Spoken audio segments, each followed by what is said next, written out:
What is up, guys? Chase Oliver 68 here.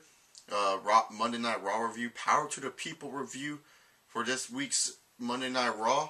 It was a 3-hour special event, coming off the heels of a mixed controversial reviewed Capital Punishment. Some people liked it, some people didn't. WWE needed a strong Raw to kick off Money in the Bank. And normally with Raws after pay-per-views, they kind of do a throwaway Raw. They don't really set up matches for Money in the Bank or for the next pay-per-view.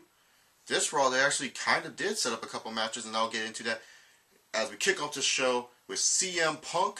He comes to the ring. He's basically happy with what he's been doing lately. He comes in, talks about sits like this, like I'm doing right now. Talks about how he's been on a roll as the last 2 weeks. Picked up the win over John Cena and picked up the win over Rey Mysterio last night at Capital Punishment. And he said he was not leaving until he was demanded, until he got the #1 contendership to the WWE title. He told the Raw GM chime in, have Michael Cole, made fun of Michael Cole a little bit. Raw GM chimed in and said, CM Punk, I'll consider your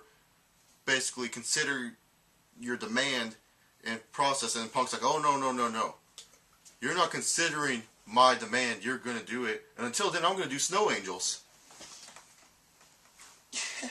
And as Punk was doing these Snow Angels, the Raw GM didn't like it and said, okay, I guess there's some hatred going on.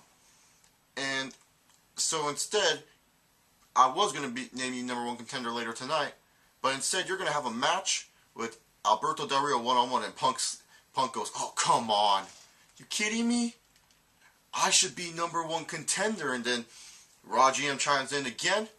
Whew, what a surprise. We got a triple threat match, and we all probably knew who was going to be thrown in this one.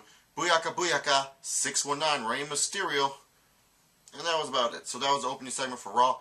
I thought it was pretty good. Punk, came out and he said what he needed to say, and it's set up for the #1 contenders match later on tonight. The first match we have on the card, the first chance that you got to go vote for, whoever you wanted. It was a Divas Championship. Brie Bella was going to defend her title against either Eve, Kelly, or Beth Phoenix. Now, I personally voted for Beth Phoenix, but Kelly, won the voting, and Kelly and Brie Bella actually put on a pretty decent showing. Not the best showing of a Divas match, but it's been better than what we have seen from television Diva matches, if you guys catch my drift. I actually did enjoy this match. And finally, Kelly gets a Divas title. I'm so happy about this. You guys are probably like, well, why are you happy about Kelly winning? Look, first off, anyone but Brie Bella is fine with me. And second off, Kelly is probably one of the most over divas that they have who hasn't won the Divas Championship yet.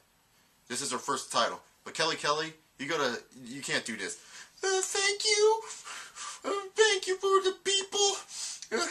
It was all because of you guys, the people. Power to the people. Like she won a pageant. Don't cry ever again, Kelly. Fake crying is not your job. Nonetheless, pretty decent match and pretty good start for Raw.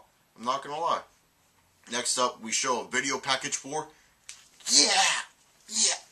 Evan Bourne. Evan Bourne, baby, peace sign. We show a video package for him. They use his old theme music, and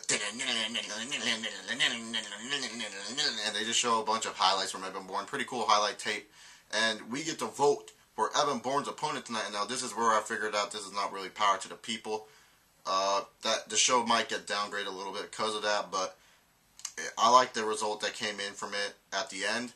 Power to the People, the choices were Jack Swagger, Mason Ryan, and the worldwide sensation Sin Cara.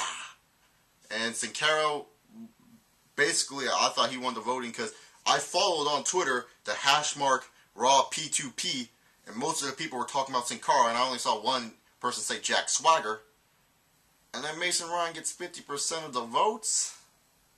Okay, I really don't think that's for the people. I really wanted to see Sin Cara Bourne, even though I know it wouldn't have been like the 5-star classic match or an ultimate match, but it would have just been a cool style match to see. Two high flyers around the similar size going at it. I thought it would have been a good little spot fest for people. But instead, we get, Mason Ryan versus Evan Bourne, and I thought this was a good matchup for Mason Ryan. It wasn't like the best match ever. Mason Ryan's still really green in the ring. You look at Mason Ryan in the ring, he's still pretty green. but he did pretty good in this showing. Bourne really helped carry the match along, and in the end, Mason Ryan won, and we got to build up Mason Ryan for maybe even a little singles push, or we just got to see more Mason Ryan. I agree with this because Mason Ryan, I feel, is a great talent, and of course, he's a Batista lookalike. People were chanting Batista, Batista, Batista every freaking minute, so he has the look to it. So I'm glad they put him in the match on Raw. He's actually doing a match, and he decimated Evan Bourne at the end. What more is there to say? Well, the hits keep on getting bigger. Basically, after Mason Ryan and Evan Bourne, we are announced that we will have Mark Henry versus Kane in either a body slam match, an arm wrestling contest, or over the top rope challenge. All I gotta say to this is what the Baltimore fans were chanting, this is stupid, but what good came out of this? Mark Henry's promo. Give the man his props. That was a damn good heel promo. I enjoyed the hell out of that heel promo. Mark Henry came out there, said what he needed to be said, basically talked about the Big Show and how you shouldn't mess with the world's strongest man. Bad things will happen to you, and they're actually developing the heel character for Mark Henry. Yeah, I'm sure Mark Henry can't really do much in the ring, but hell, that heel promo was very, very interesting, I gotta say. And the arm wrestling contest went like, yes, I'm gonna win. No, biceps. Look at the biceps of Mark Henry, sucker. It's the bulging and the tucking. And then Mark Henry was about to lose. Mark Henry fucked shit up. World's Strongest Slam came through the table. I like what they're doing with Mark Henry, to be honest. Mark Henry, he may not be one of my favorite wrestlers, but this goes out to Smokey from the Off the Rope show. He fucked shit up tonight. That's right. Smokey even gets a shout out. Hope he enjoys his cheeseburger. But anyways, enough with that. I like what they're doing with Mark Henry. Like I said, it's very good what they're doing with Mark Henry, actually making him look pretty damn dominant. So after we get that, 6 o'clock rolls along, and I'm like, really? 6 o'clock rolls along? Dang, this Raw is going by pretty fast. But we get a R-Truth promo, like a little video package, and I like that video package talking about the conspiracy, how it's a Red Sea, how John Cena is just a little propaganda tool. I really like that. And R-Truth comes out, and he basically talked about how he got screwed out of the title shot, blaming the little Jimmies for costing me my title. You all better stop laughing at me. I'm R-Truth. The truth shall set you free. But that wasn't enough, as Christian came out, and Christian said, conspiracy? You want to talk about conspiracy, R-Truth? Look at what happened to me last night at Capital Punishment. They show what happened at Capital Punishment last night with Christian's foot underneath the bottom rope. I like that. And then R-Truth said, well, at least you were world champion. I never was a world champion. How many times did you fight Randy Orton? How many times? I only fought once for the title. And this led to Miz coming out, and he's like, really? Really? Really? He basically comes out, insults Christian and R-Truth, saying that they're not on his level, and he said that Alex Riley cheated last night, and this leads to a really off by all the men. Miz going, really? Christian going, really? R-Truth going, really? And then they just talk about conspiracies and all that stuff, and then it just leads to freaking Miz going, Randy.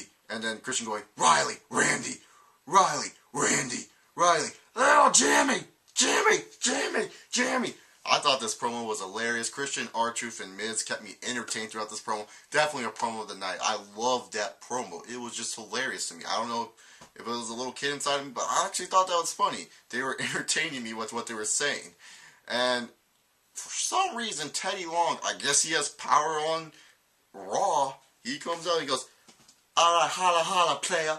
So what we're gonna do is we're gonna make a 6-man tag match, player, and the match will be consisted of you three versus the Breakfast Club and their newest member, Alex Riley, in a stipulation chosen by the fans. Okay, obviously that means that that's our main event for the evening. John Cena, Randy Orton, Alex Riley, I don't know why his name blanked on me, versus R-Truth, Christian, and The Miz. Like I said, I love this promo. It made me laugh. It was hilarious. It did a good job. Kept me entertained. We move on to the United States Championship match between Kofi Kingston and Dolph Ziggler. The choices were a 2 out of 3 falls match, I believe the second option was like no Vicky banned at ringside, and a submission match. 2 out of 3 falls won. The first fall came when Dolph Ziggler attacked Kofi. It was during commercial. Dolph Ziggler hit the zigzag on the outside and got the pin. Then later on, Kofi got the second fall after Ziggler misses the right hand, hits that SOS move of his, got the pin there, and then Kofi and Dolph put on a pretty good showing until Dolph, at the end, grabbed the microphone and went, bam, right in the face of Kofi, disqualified. Dolph Ziggler, he proves his character by being that little cheap heel that we all know him as, and Kofi, basically got angry, attacked Ziggler at the end with the Trouble in Paradise.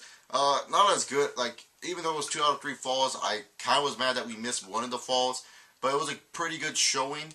I don't know if you would classify this better than their Capital Punishment showing. Like we said, we've seen this match so many times, it's hard to say this is a pretty decent or good match. So, yeah, it's worth checking out. It wasn't that bad at all. I like the 2 out of 3 falls aspect. Like JR said on his Twitter, classic 2 out of 3 fall matchup.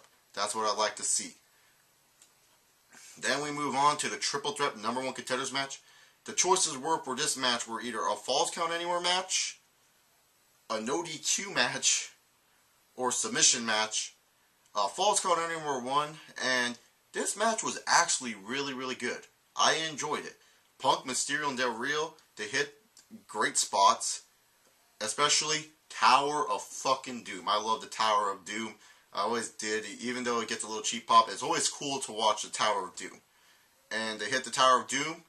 Rey Mysterio does this cool thing where he does like a swanton or senton flip onto Punk on the inside of the ring, and then he runs outside the ring and hits Del Rio on the outside. There was a powerbomb from the apron onto the floor by Punk onto Del Rio.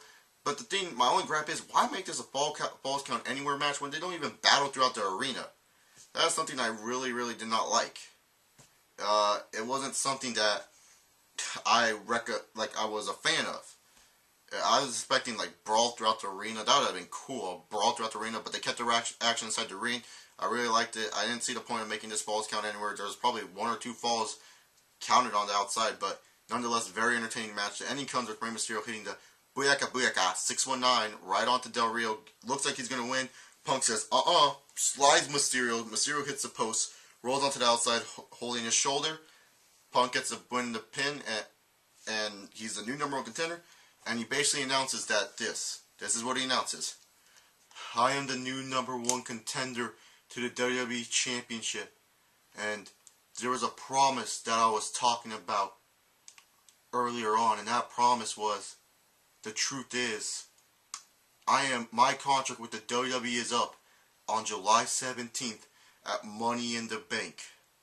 My contract will expire, and when it hits July 18th, Monday morning, 12 o'clock noon, CM Punk is gone, and I'm looking to leave as the WWE Champion. So this leads CM Punk versus Cena. Actually announced WWE Championship match this Raw between the two for Money in the Bank, and I know people are going to be bashing this match already. I've already read Twitter comments saying, oh, well, this is predictable. Well, we have to wait and see. The WWE can surprise us. We have to, like I said, WWE will surprise us sometimes, and maybe this will not be the last we see of CM Punk, but great promo by Punk, great match once again. And basically to fill time space, because they don't want to give the main event too much time, because why would we do that? That would make too much sense. We got Cody Rhodes versus Daniel Bryan, a match I'm not going to bitch about, either in a paper bag match, a no DQ, a no countout match, and what's it called? A collegiate wrestling match. Okay, that's stupid. No countout match wins, and this actually played to the stipulation where Cody was trying to escape Daniel Bryan for a little bit, but since there was no countouts, they had a little skirmish outside of the ring. I did enjoy this match. Wish it was given a little bit more time. Daniel Bryan picks up the win after a roll-up and then attacks Cody Rhodes with the label lock. Daniel Bryan was actually getting a really good pop. I really didn't like that.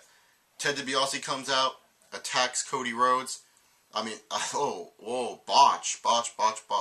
That was fucking stupid of me, as Randy Orton would say. But he attacks Daniel Bryan, and Daniel Bryan is getting beaten down, and Cody Rhodes hits the Alabama Slam. Mark out for that fucking Alabama Slam. Roll Tide, baby. And after that Alabama Slam hits the crossroads, Cody Rhodes puts a paper bag over Daniel Bryan. End of segment. It was good for its worth. Maybe we'll see more of this on Friday Night SmackDown. See what happens. But now we get on to more exciting things. We got a dance-off. Yeah, a dance-off between Vicky Guerrero and either between Booker T or Michael Cole. And Vicky Guerrero clearly won that matchup. And Michael Cole got voted in. And Vicky Guerrero lost. Excuse me? Vicky Guerrero doesn't lose a dance-off. Peaches is number 1, bitch. So anyways, that's about it for that segment. Moving on, main event time. We got Orton Cena Riley versus Miz, Christian, and R-Truth.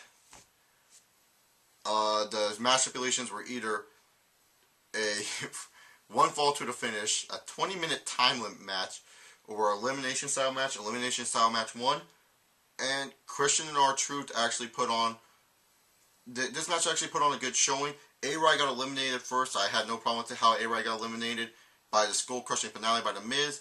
I guess they're going to start promoting that more and more in the future. Plus, A-Rai had a hurt bicep from what I read, so it's good that they kind of limited his use, but he looked good when he got in there. The match mostly consisted of beating down Orton and Cena until they got those hot tags.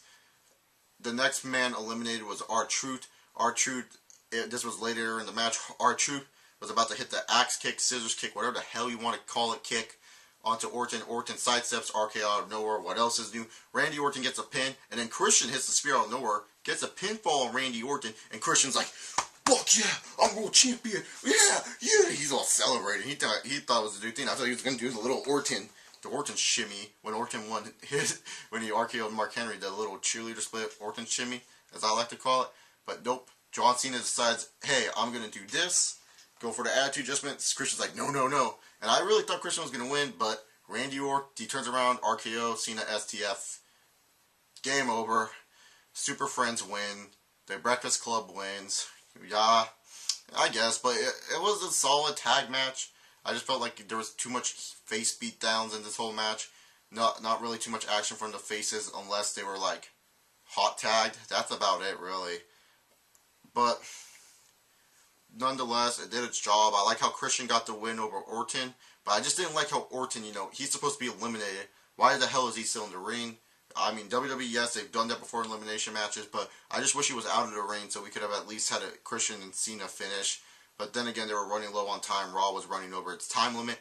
So, yeah, that's the ending to that match. Like I said, I just didn't like how there was too much face beatdowns. I wish there was a little bit more offense in there, but that's normally how tag matches work. So next week we have the Raw Roulette, and also Shawn Michaels coming back. Too much gimmick Raws. I'm sorry. This seems like too much gimmick Raws. After Raw Roulette, we're probably going to get like Raw push-up contest for Raw versus the Pigs. I don't even know. Just some random gimmick Raw. But there's too much gimmick Raws. I'm excited for Shawn Michaels coming back next week.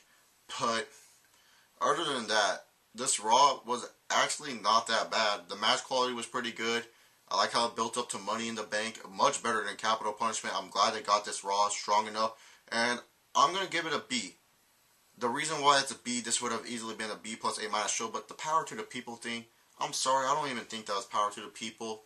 Especially after the Mason Ryan stuff and the arm wrestling contests and all that. I just really didn't think this was Power to the People.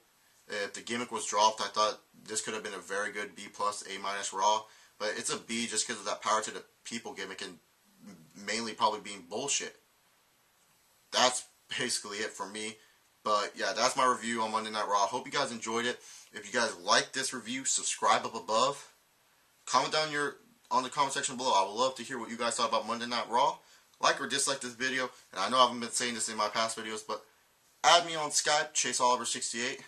Follow me on Twitter, ChaseOliver68 as well. The links will be both down there in the description box down below. Subscribe for more content from ChaseOliver68 where wrestling matters here, brother. So, for all you Chase-a-maniacs out there that love me, I must go now. Hope you guys enjoyed Raw. I'm coming up close to the camera. You all know what that means.